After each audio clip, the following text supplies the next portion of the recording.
4 chapters in a very short amount of time. So you're going to be drinking from a fire hose here for about 30 minutes. And what I mean by that is coming at you quick. But this will not be on your final.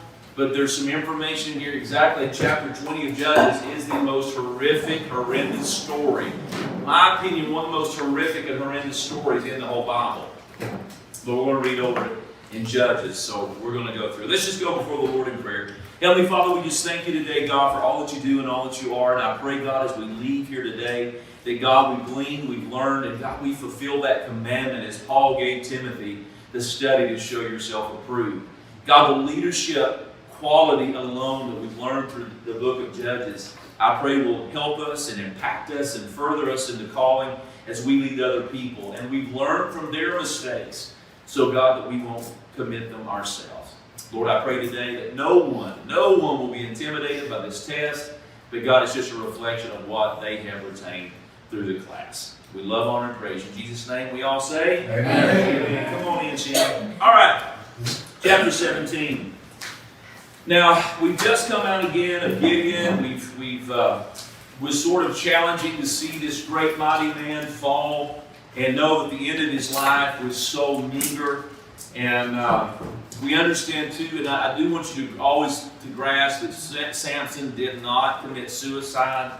You know, there's some folks that want to say, well, suicide's okay because Samson. No, you have to understand the culture of what Samson was saying. I mean, listen, you ever notice that? If people want to do something, they'll manipulate the scripture to try to make it so they can. Well, the Bible said I could. Where? Well, you know, right here. But they're not getting the whole picture.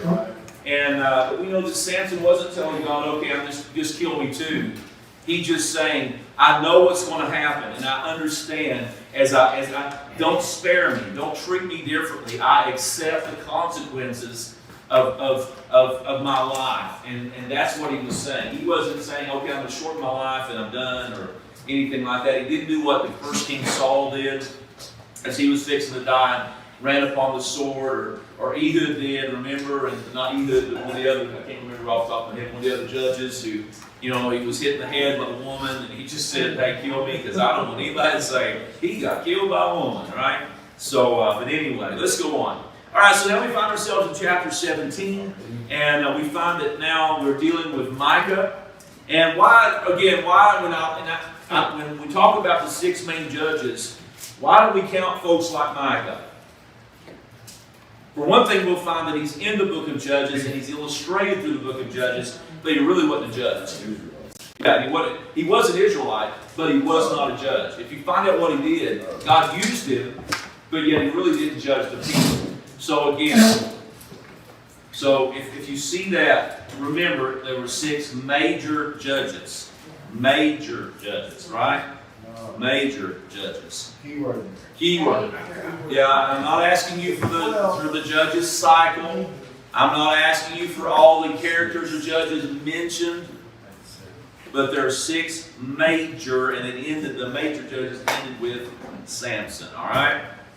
All right, so Micah steals. We're talking about Micah, and he comes to his mom, and he steals. I mean, just imagine. This is how we're starting out, right? So he steals this money from his mom, this silver, and he feels bad, and he goes back to his mom. In verse 6, we understand again the theme. You want to know the theme of the whole book of Judges that's repeated again and again and again and again.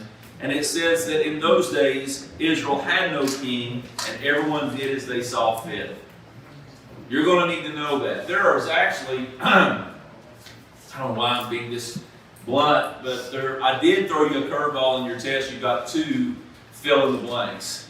And this may be just one of them. That's all I'm going to say. This may be one of them, okay? The other one you're going to have to get on your own. This one you may see on it, all right? So again, he comes and we understand that he gives this money back to his mother, and his mother was actually going, yes.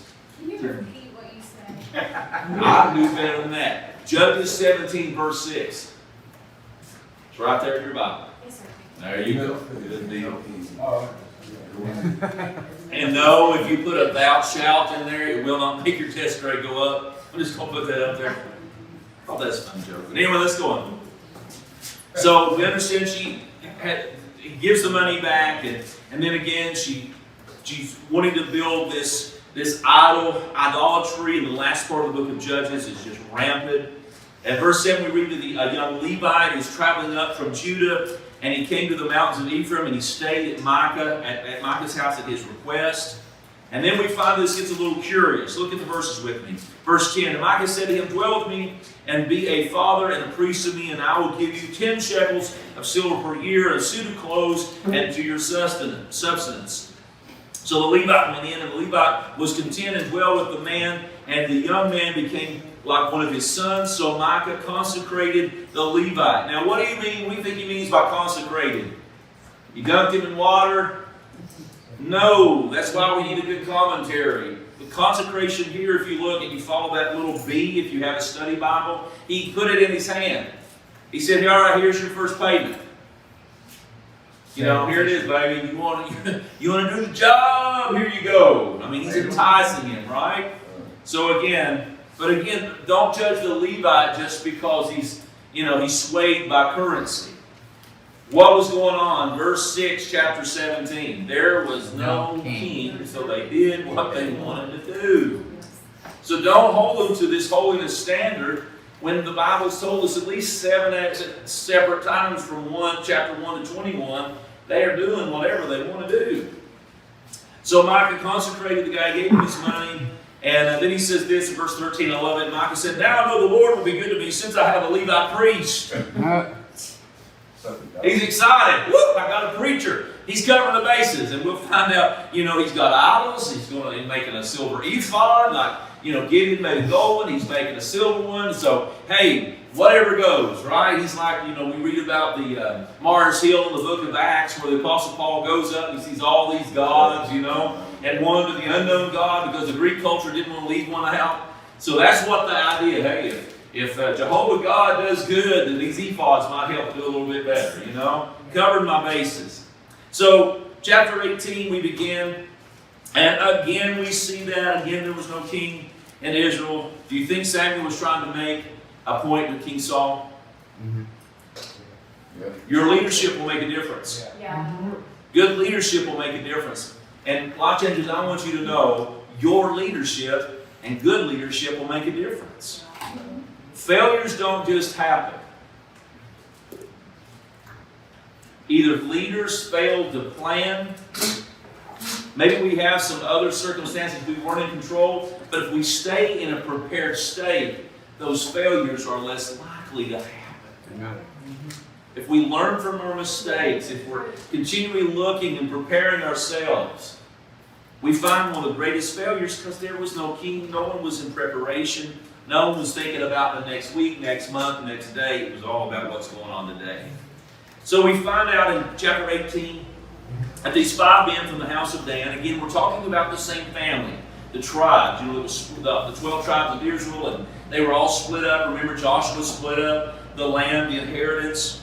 And we understand these 5 men from the house of Dan, they come up and they inquire of God at this house, and they want this journey to be prosperous. So if you can imagine, this Levite priest is in the house, and all of a sudden these 5 men come and they knock on the door, and all of a sudden the priest comes and answers the door, may I help you?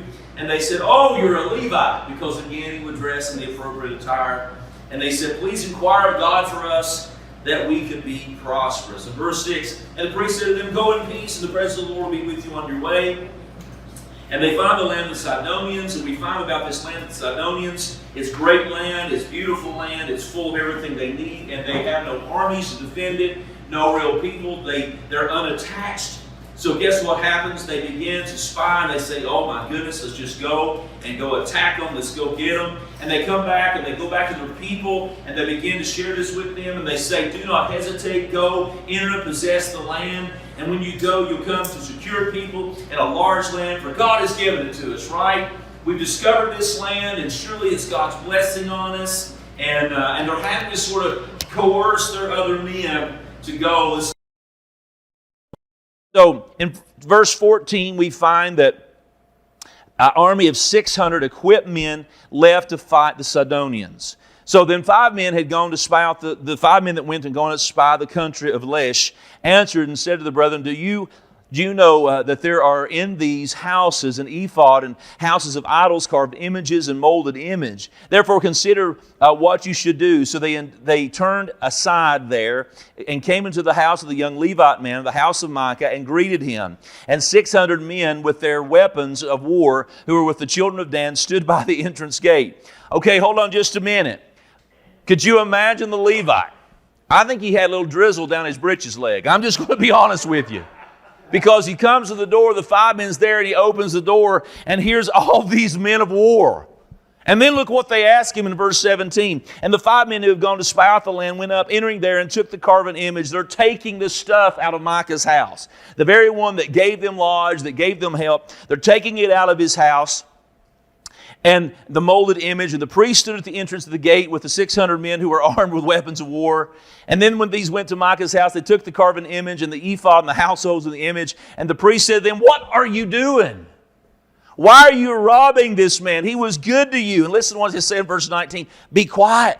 Put your hand over your mouth and come with us. And be a father like a priest to us, for it's better for you to be a priest of the household than of one man than be the priest. It's better for you to be the priest of a family than just one man." Verse 20.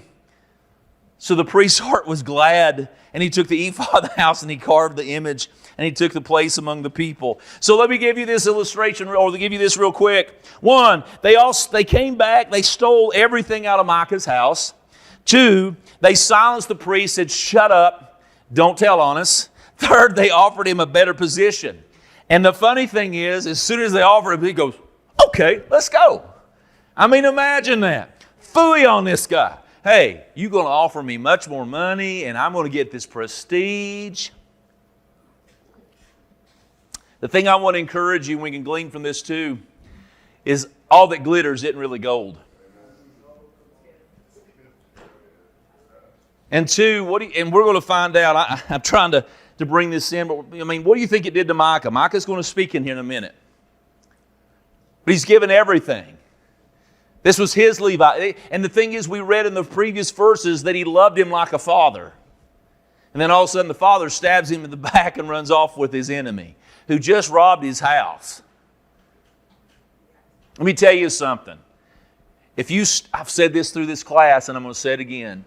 And we're going to find out, if you step on somebody else's head to get a better position, you better watch out, because your head's going to get stepped on very soon. That's just leadership. You don't want to leave a trail of wreckage and say, "Oh, look what God's done. He's leading me to the promised land," when you wounded and hurt and scarred and robbed and stole. Come on now. Be like if I come in and went in there and, now listen, this is an illustration. I don't want everybody watching me. Oh, he's going down the office. But what if I went in Brandon's office and got information and love you guys, and then all of a sudden, and it's happened. I know it's happened. And then I go start my own thing 5 miles down the road. And then I badmouth you guys. You helped me. You loved me. You cared for me. You opened it up. And that's the thing I love about Life Changers. In your situation, when you get to your leadership level, this is a pretty much open book. This is how we do it. This is why we want you to do it. You see what works, what don't work. So, hey, why not I just take James, I'm going to kick him in the belly, and I'm going to go start my own thing. But the thing is, guys, what we have to do, and we're figuring out, is revenge is not what God would have us to be.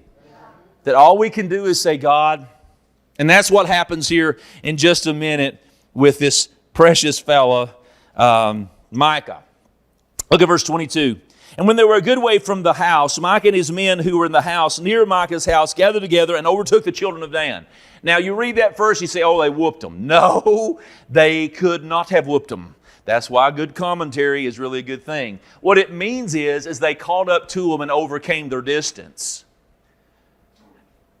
What does that tell you? They're a few minutes ahead. And all of a sudden Micah gets his men and he catches them. Was he a happy guy?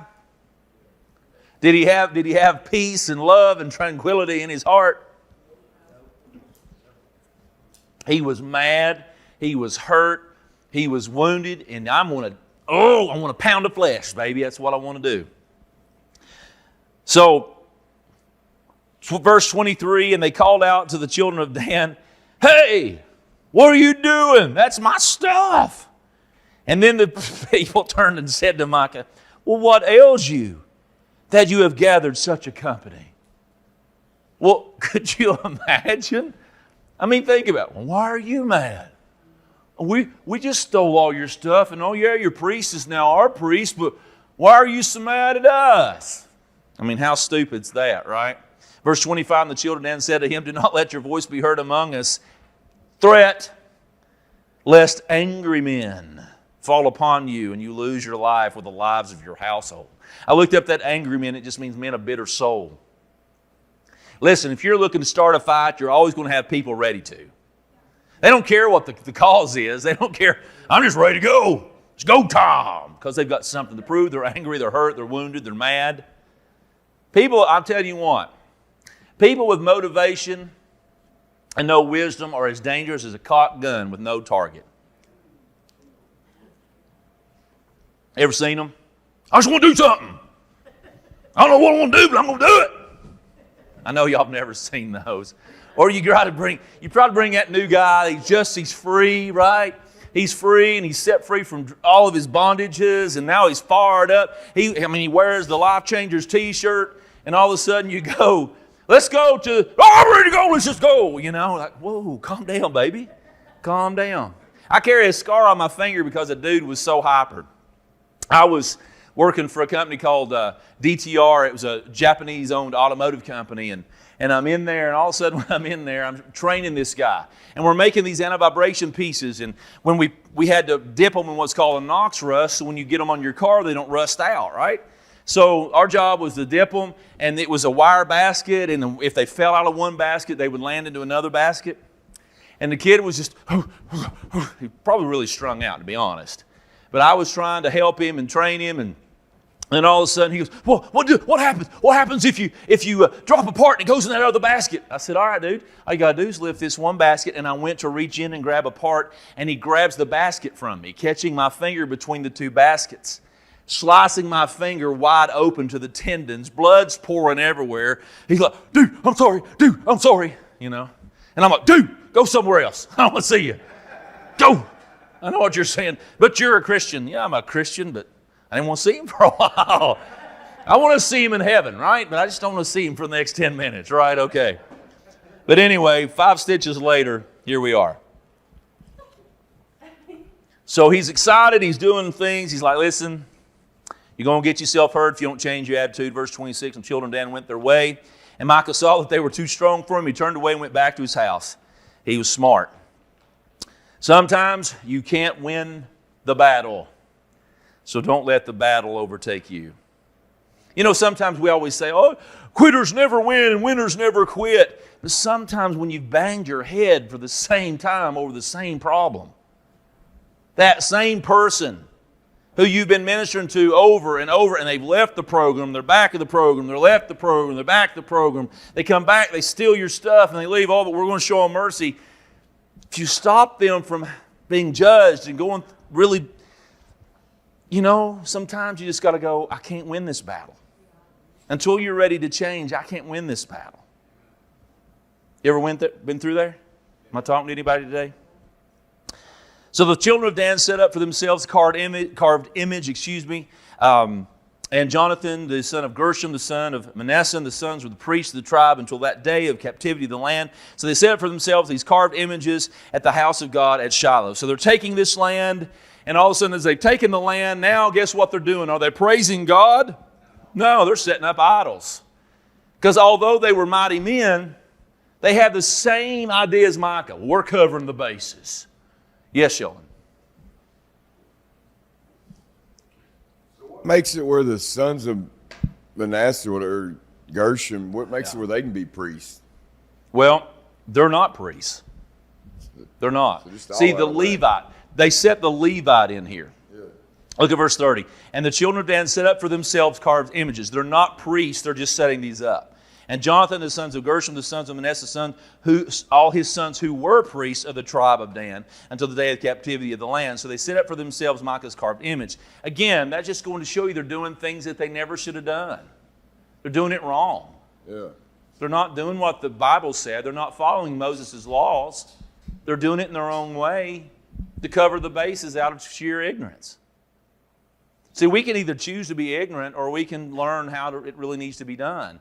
Later they do, but then we get again and see even through the Kings and the Chronicles, we see a very similar cycle that continues throughout the history of Israel. Make sense? All right. So chapter 19. Now this is the saddest narrative ever, okay? And again, it's in here. And the reason it's in here we understand. We'll learn here in just a minute. But it came to pass in those days that there was no king of Israel. Hey, here you go again. Yep, you'll need that. And certain Levite was staying with the remote mountains of Ephraim, and he took for himself a concubine from Bethlehem in Judah. Concubine, again, was not a prostitute, but again was like you in their days, you could have wives, and then you had other women. Yes, Sheldon? Levites aren't supposed to have concubines, are they? Or they aren't supposed to be married, are they? Levites could be married, yeah. They could be? Yeah, they could be married. They weren't Nazarites, and they weren't, yeah, see, the thing is priests that we know, like Catholic priests, take celibacy vows. But Levites didn't. They could have married and have kids. And because think about it. Aaron was the original priest, right? But he had sons. Oh, yeah. Yeah. That's true. So there was certain Levite living, and he takes himself a concubine from Bethlehem, Judah. And here we go again. Here's this cycle all over again. So a certain Levite takes the concubine from Bethlehem, and she should have run and ran some more, but she didn't. So once she becomes his concubine, she's like Gomer. If you remember that wonderful narrative. And all of a sudden, Hosea, the book of Hosea, and where Gomer is a prostitute. Well, she actually has a home. She has a life. So she begins to prostitute herself. And that's what this woman begins to do. So she's gone for 4 months. And then while she's gone, the husband goes up and he goes after her, and he speaks kindly to bring her back, and having his servant and a couple of donkeys with him. And she brought him, she brought him into her father's house. And when he went to the young woman saw that he was glad to meet him. So the father-in-law and the young woman's father detained him and said, now stay with him 3 days. So they ate and they drank and they lodged there. Now, there's a lot of speculation. He does this twice. And we know then on the second time, the man leaves, right? And there's a lot of speculation why that he did that. Maybe he was trying to calm him down. Maybe he's trying to calm this Levite down. Maybe he was trying to say, hey, she's going through a hard time. I'm sorry. Remember, you're a Levite. I mean, we just don't know, but we know this happens. He spends the first night and he eats with him. And then the next night he tries to do the same thing, but he says, no, I'm going on. And I always say that he must have been a Southerner, because you know how we Southerners are. We fix everything with food, right? You mad? Let's eat. You sad? You want some pie? Your best friend just left. Hey, let's just have some chicken. We're all good. So I'm just figuring he was a Southerner. Verse 9. And the man stood to depart, he and his concubine and his servant, and his father-in-law and the young man's father said to him, look, now the day is drawing nigh, again wanting to stay. And he says, no, we're going. So then after he decides to go, they're traveling. As they're traveling, they come into a foreign land. They're tired. They're exhausted. And the servant says, hey, let's just stay here and we'll rest. And he says, listen, I'm not staying in a foreign land. I'm not going to spend the night in a foreign land. Some of you Bible scholars, why did the Levite not want to stay in a foreign land? Now, you have to know a little bit of their history and their vows and what they thought of foreigners. A Gentile to a Jew of that era was considered less than a dog. They're God's chosen. The foreigners are not. See, the thing we've got to be careful is we cannot imply our Christian identity to an Old Testament law. Well, God loves everyone and we're all the same. That's true, but it wasn't in the mentality of the Israelite, especially in this era. So he's saying, I'm not staying with dogs. I'm not staying with them.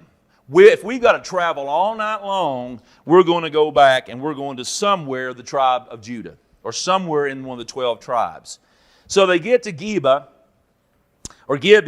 and to their surprise, no one's there at that time of night to let them in, until finally they find this old man. So let me give you a warning.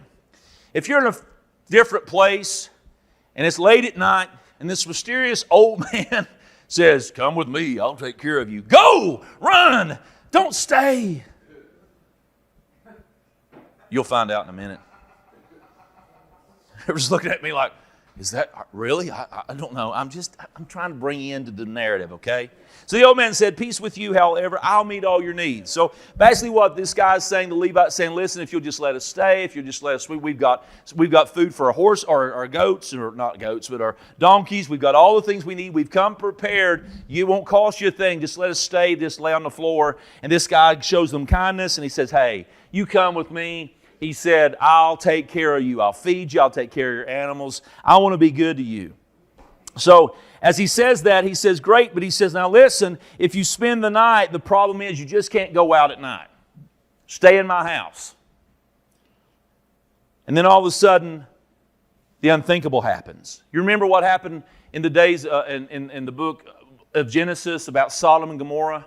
We're fixing to go Sodom and Gomorrah times 10, okay? Verse 22, as they were enjoying themselves, suddenly certain men of the city, and again of the Israelite tribes. These are their people who should have known better, but they let their vileness and their vulgarity just run rampant and wild. Remember, guys, the law of God, the Word of God is important. It's not a fence post that keeps us out of the things we enjoy, but they're guardrails to keep us where God can use us and on the way of the Lord. But these are men who were completely off their rocker, perverted. And the Bible even says that. It says, certain men in the city, perverted men, surrounded the house and beat the door and spoke to the master of the house and said to the old man, saying, bring out the men, or the man who came into your house, not the men, the man who came into your house, that we may know him carnally. We want to rape him. We're going to have our way with him. Bring him out. Sound familiar? Same thing happened in Sodom and Gomorrah. But the outcome was very different. But then the men would not heed him because he's like, listen, don't do it. Please, I don't want to do this. I cannot do this. So guess what? The man took he offers him two things first. First thing he offers him, he says, well, my daughter's a virgin and she's never been with a man. So could you will just have fun with her. And then secondly, he says, well, hey, you know what? I really wanted this concubine and I was mad about it. But hey, to save my skin, if you want her, you can have her. Again, I'm telling you, I warned you, this is nasty. Because again, their value was so horrible. They didn't have a fight in them. They had a lot of fright in them. Sometimes it takes courage to do what's right. Sometimes to do what's right, you have to be willing to be hurt. There's maybe some people in your life that you're like, listen, dude, you know you're in the program, hand them over. And everything inside you is like, dude, they're going to bust you in the mouth. Because you remember 20 years ago, you'd have busted the guy in the mouth, right? And you're bracing yourself. But you know if you let them have this, you're just leading to their incarceration. You're just equipping them to stay bound. And I know it's going to hurt. It might, cops may get involved, but I can't let you do this. I'm drawing the line in the sand. They never drew the line in the sand. So what do? They gave up something valuable. Hopefully they could survive. Verse 5. But the men wouldn't heed them, so they took the concubine and brought her out to them. Basically, they opened the door and shoved her out. And they knew her and abused her all night until morning. And when the day began to break, they let her go. All night they abused this poor woman. Verse 26, when the woman came as the day was dawning, she fell down at the door of the man's house where the master was until it was light. And when her master arose in the morning, he opened the doors in the house and went out on to go his way. And there was his concubine fallen at the door of the house with her hands on the threshold.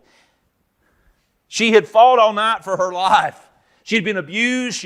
God only knows what's going on in her. They finally let her go, bleeding and hurt and wounded. Only one place she knows she can even be safe.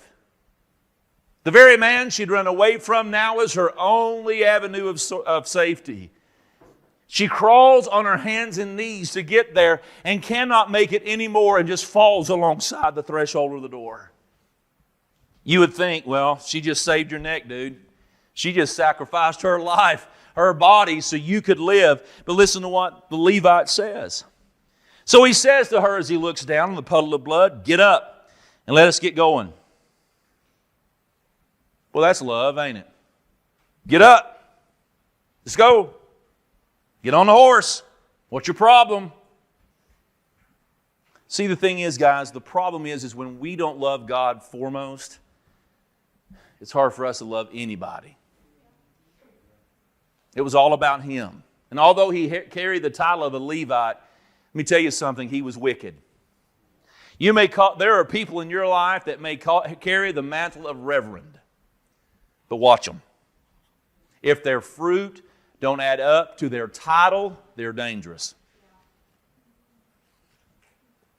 In my wife's area of Harlan County, Kentucky, can I be PG? Is that okay? I guess this is PG, so I will go. True story. True story. My wife said there were some traveling women evangelists who were coming in through Harlan and surrounding areas. And they would preach and shout and sling their hair and all those good things we would attribute to good Pentecostal ladies.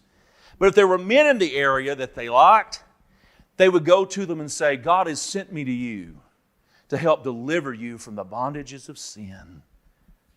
But now to truly deliver you, it'll take a private meeting. And one thing would lead to another. And these women, and I know it sounds weird, dude, but they would seduce these men in their community and say it was for spiritual liberation. Now, men have done it for eons. Because, honest to goodness, if we think about it, great men have fallen through sexual immorality. It's happened since the beginning of time. But even women are not excluded. What are you saying? Evil is evil, sin is sin, it knows no gender. Doesn't know, only thing it waits is for somebody to say, hey, that's a good idea. God won't care. Hey, it's a slippery slope. When you start rationalizing your action instead of changing your action, you're on a slippery slope. Come on, leader, you're the example. You're the example. He said, get up and let's go. But there was no answer. So the man lifted her up onto the donkey, and the man got up and went to his place. They go on home. And I guarantee you guys, it was not a gentle, oh, here, honey, let me help you on the horse or help you on the donkey. It was probably throwing her over like a dead woman because she had no strength left. Verse 29, when he entered his house, he took a knife and laid hold of his concubine and divided her into 12 pieces, limb by limb, and sent her throughout all the territory of Israel. He cut her in pieces. Now, I'm going to throw a curveball. I love to read commentaries because I like to see what other people's ideas are about what happened. And one commentary I read, even said that some theologians reading this and really diving in deep don't even believe the woman was completely dead yet. He just started cutting her. Why? Why did he do that?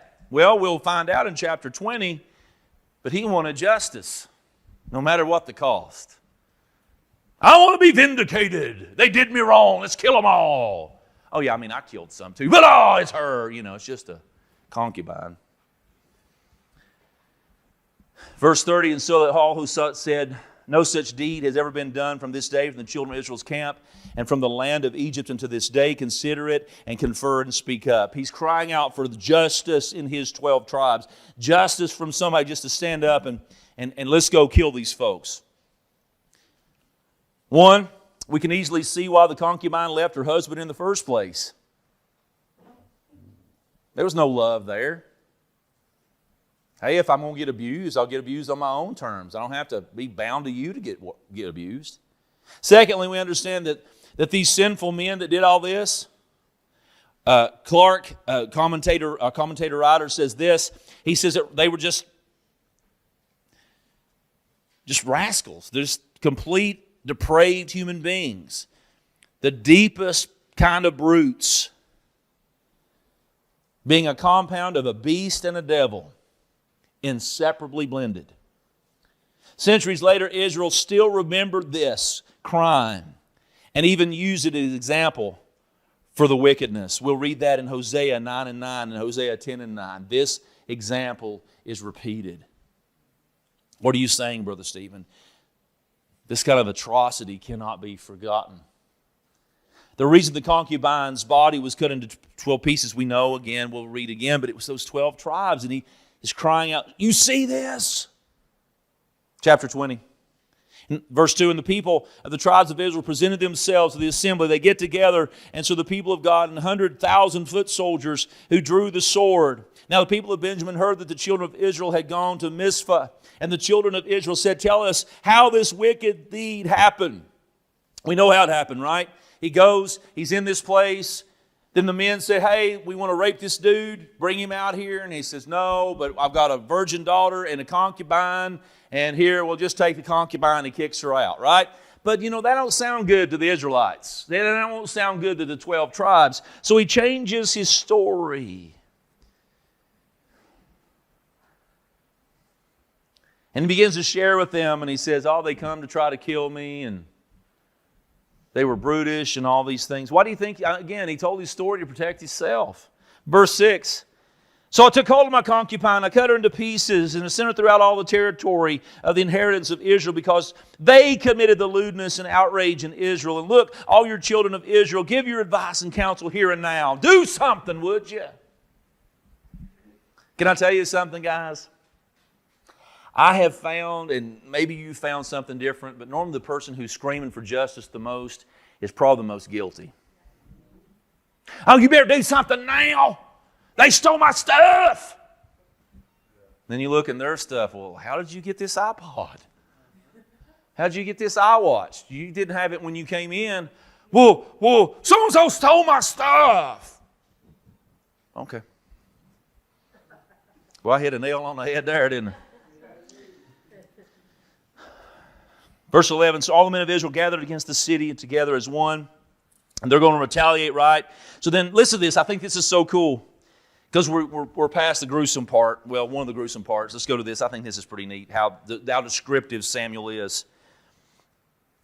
So then the tribes of Israel sent men throughout the tribe of Benjamin, saying that this wickedness has occurred among you, and now deliver up the men, perverted men of Gibeah, that they may put them to death and remove the evil from Israel. But the children of Benjamin would not listen to the voice of the brethren, the children of Israel. Instead, the children of Benjamin gathered together from their cities to Gibeah to battle against the children of Israel. We're not giving them up. We'll just fight over it. Now, I wondered about that, and I'm not saying we're going to deviate from the text, but if we look, what do you think those men said to the tribe of Benjamin? Man, we didn't mean to do nothing. We're innocent. We might have got a little rowdy, but we didn't mean for that to happen. We didn't kill her. Everybody's got a reason, right? So from their cities in the time of Benjamin, numbered 600,000 men who drew the sword, besides the inhabitants of Gibeah, who numbered 700 select men. Among those 700 select men who were left-handed, everyone could sling a stone at a hair's breadth and not miss. That means they could knock a fly out of the sky at 10 paces. David's a good one. He had the giant right between the eyes, but these boys, pow, again, got to be Southern boys, I'm just telling you. You ever imagine how a slingshot was invented? I got something stretchy I could do with it. We could hang a swing, right? We could bind up stuff with it. But I'd rather take a rock and see how far it go. That's how we do. I'm sorry. That's just my mindset. All right. So they were really good. And then 17, besides Benjamin, men of Israel numbered 400,000 who drew the sword. Now, so Israel, 400,000. These men, about 26,000 men. And then we've got, again, the 700. It's an unbelievable mismatch, right? So the battle begins to ensue. So they go to the house of the Lord, they pray, and they hear God say, yeah, I'm going to be with you. But when they go, the tribe of Benjamin cuts down 18,000 more of the children of Israel, and all these drew a sword.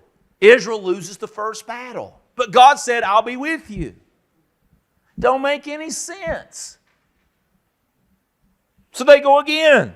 And the children of Israel and all the people went up and came to the house of the Lord and wept. And they said to the Lord and fasted all day until evening. They offered burnt offerings. They're doing what's right, but has their heart ever changed?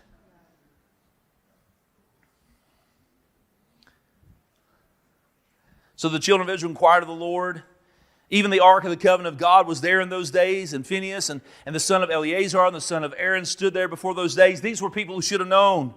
And they said, shall yet I go into the battle up against the children of brother Benjamin, or shall I cease? And the Lord said, go up, for tomorrow I will deliver them into your hand. But they take another loss.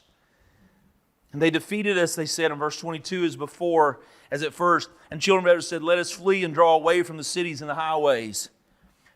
God said, I'll be with you, but they had to change their strategy. Oh, that'll preach. Sometimes God is in what you're trying to do, but you're doing it wrong. God's not against your prosperity or your blessing or you wanting to do better and be better. That's awesome. He wants all of His children blessed. But if we're going about it wrong, He can't bless it anymore. Well, God said I'd pastor the church of 1,000 people. But He never said go to different churches and collect people. Remember, and I know you guys aren't pastoring churches, but if you ever do, if you're pastoring the church and your only growth is from other churches, honey, that's not growth, that's swelling. We're not taking sheep from other pastures. If that sheep's not getting fed, there's one thing. If they have a legitimate reason for coming, it's another. But if you're just preaching a little better and you got to flash your lights and the bells and the whistles, let me tell you something. I've been there. It was cool when they come in, but they didn't stay long. It was like a revolving door and they left. The people God called to you, this is for somebody today. The people that really God calls to you won't care about your lights, your bells, or your whistles. They believe the God in you, and they believe the ministry God's given to you, and they believe that they're going to be called to work this with you. Sometimes strategy has to change. So again, we understand that strategies change, and even though they were at the right, God was at the right, they said it will give them to you. The Israelites lose these second battles. Verse 43, they change their strategies, and they surround the Benjamites, and they chase them easily, and they trample down as far as from Gibeon to the town east. And 18,000 men of Benjamin fell, praise God, and they're winning the battle. But the rest of this chapter, we find that they decimate the tribe of Benjamin. There's not many left. But then we have to understand, who was Benjamin? Was he not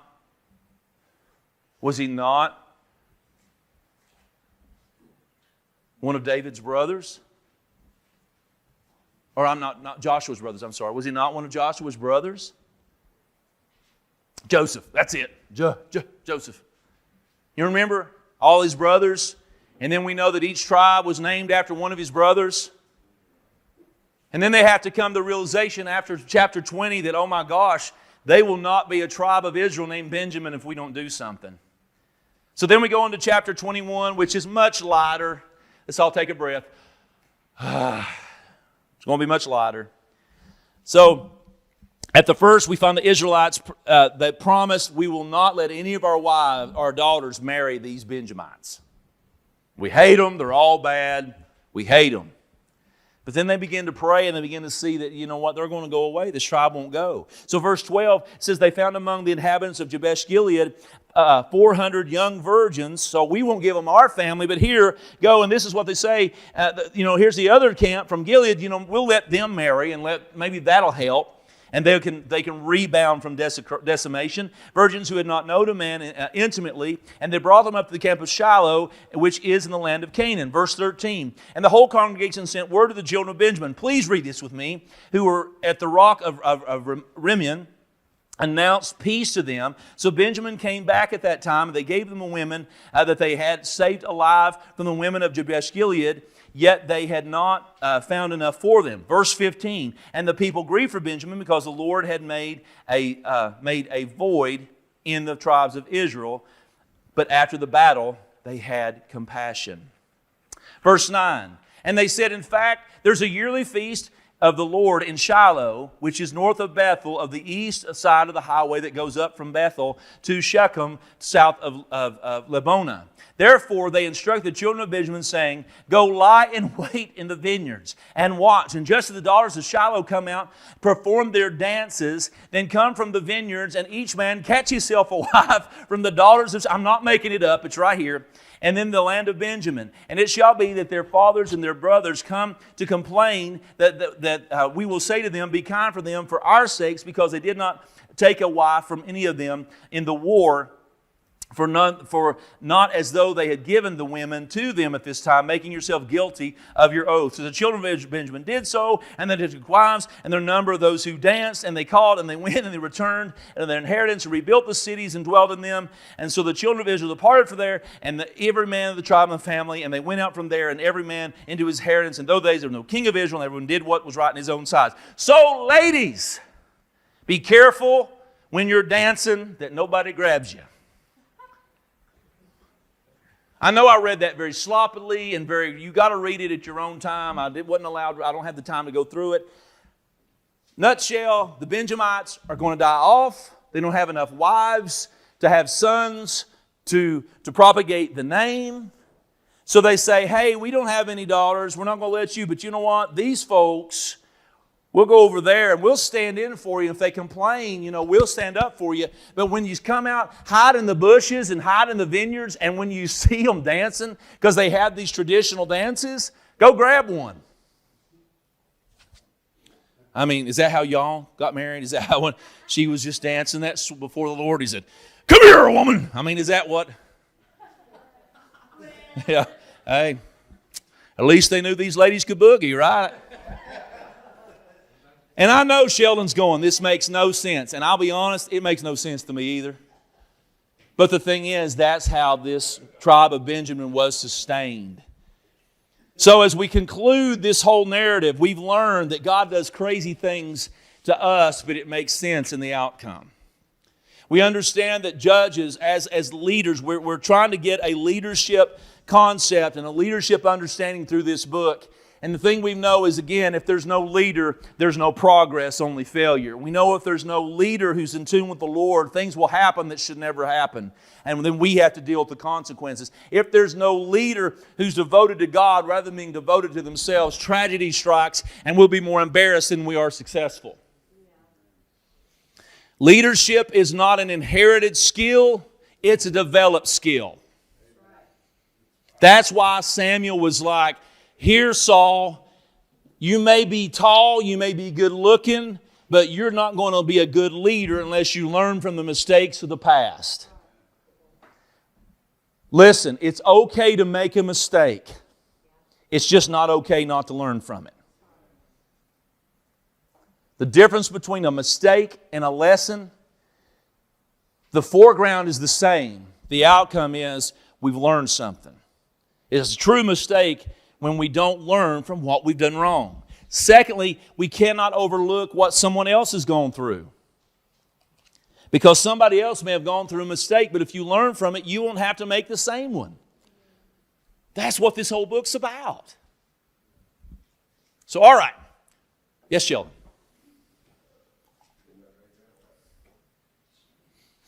What's the difference in Micah and his Levite and pastors in their congregation that pay them to, put up a house and all that stuff? Yeah, well, we have to understand too what the Apostle Paul preaches in the book of Acts and Corinthians. It is a biblical concept that the preacher, the pastor, the leader receive gratuity, we could say, or salary from the church in which that they're giving if the church is able. Paul says that you don't muzzle the oxen that treads the corn. We have to understand that although we're called of God and we're called to a congregation, one thing is, are you a dad, Sheldon? Okay, are you a part-time dad or a full-time dad?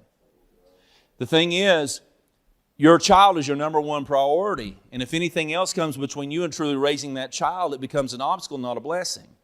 When a church grows to the place that it needs your full-time attention, that's your family. That's your children who God's called you to. So yes, if the church can, they bless you. Not you don't rob them, but it's a biblical statute. We even find, remember, when the disciples first came and The widows, remember, they're studying the scriptures, and they've got these before they had their secondary leaders, and the widows and the orphans were saying, hey, you're not feeding us. The Gentile widows and orphans were saying, you're not taking care of us like you are. They had to divide themselves and say, okay, we're going to stay to the scripture, but we're going to hire other men who will hand out the food and make sure things get done. Again, family, not every calling of God is a vocational calling. If you come in and you're sweeping the floor, that may not be a vocational calling. But when your responsibility is to people and it takes more time to bless them and develop them than you have for most anything else, that's time for a season to maybe say, okay, can the church do this? Can the ministry do this? And the thing is, as long as the man of God or woman of God is wanting to be blessed and not to be pampered, you know, if you've got 5 people and you want to take a salary of $100,000, you might be... you know. Or if you hear the guy say, you know what, I want to help you. I love you. I'm called of God, but now I won't take less than $4,995 a week. Now, if the ministry can do that and the ministry is excessive, who cares? But it's the intention of the heart. I take a salary every week or every other week from our church. But there were seasons when I was pastoring that I did not. And there were seasons where it was promised in my contract, but when the church couldn't do it, I didn't ask them to. I was bivocational for the first many years of my ministry. But when the church grew to the point that it needed me more than DTR did, then my wife and I, we prayed, we sought God, we went to the board, and we said, what can the board offer us? You know the finances. And they said this, and it was a pay cut. But we stepped out in faith.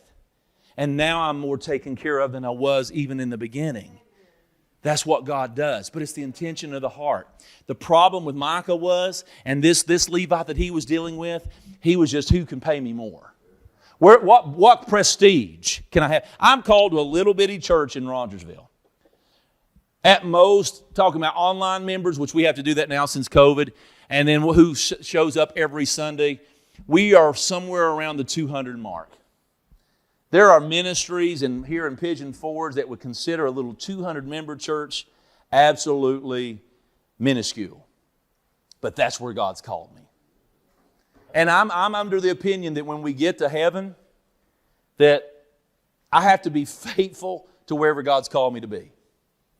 Some would say, well, why did you go on and get a bachelor's and all you're going to do is pastor 200 people? Because the thing is, God called me to better me. And then that's the thing too about leaders. You're the cap of your ministry. If you, I ain't going to grow, I don't want nothing else, then you know what? You're going to have this and that's all you're ever going to have. But as God blesses you and you begin to grow, then you're becoming wider so God can bless you more and give you more opportunity. And that's why I went back for a graduate degree. Not because it's required, but God opened the door, and I know if I don't step through the doors that God opens, I'm missing opportunities. And the thing is, you say, well, Brother Kimery, does that mean you're getting paid more? Absolutely not. My salary don't change, my vacation don't change, but you know what? I change. And when it's all said and done, isn't that what about that study to show yourself approved is about? But again, I want to encourage you. If the ministry's capable and you're full time, it's not unbiblical. As a matter of fact, it's more unbiblical for them to take advantage of your time and disvalue your time. You're the man of God. You're the woman of God. Called to this community. Who are they going to call when they need prayer? Who are they going to call when they need a hospital visit? Who are they going to call when their family needs someone to marry them or counseling? Who are they going to call to do a funeral? You tip the guy who serves you without any question at the restaurant. But then we want to argue about offering a man or woman of God a simple salary so that they can function in the calling that blesses everybody around them? I mean, come on. Oh, if I was just doing what you was doing. See, what they look at us, they say, oh, you're on perpetual vacation. Yeah, stay with me a week. We'll be perpetually vacationed, right? So we're studying and we're teaching and we're writing and we're calling, and I get those phone calls anytime, every time. I had a phone text the other day at 4:30 in the morning. And all it was to tell me nonsensical information that meant nothing to me, but for our member it was important. So you know what Stephen does? I say, okay, I'll read it. And then very diplomatically I say, It's 4:30 in the morning. I said, I love this. I'm so thankful. But if it's not an emergency, would you mind maybe texting me a little later in the morning? And they said, oh, I'm sorry. I was doing my devotions. At 4:30 in the morning? Do they not know the Lord's not up yet? I mean, come on. No, I'm just kidding. I'm just joking. But anyway, I'm just saying, guys, don't feel bad. Because if God's called you to it and He's providing you, then just be a man or woman who's thankful for what they get and let the promotions come. Serve God, not for the promotion, but serve Him because that's what God's called you to do. The promotion will come.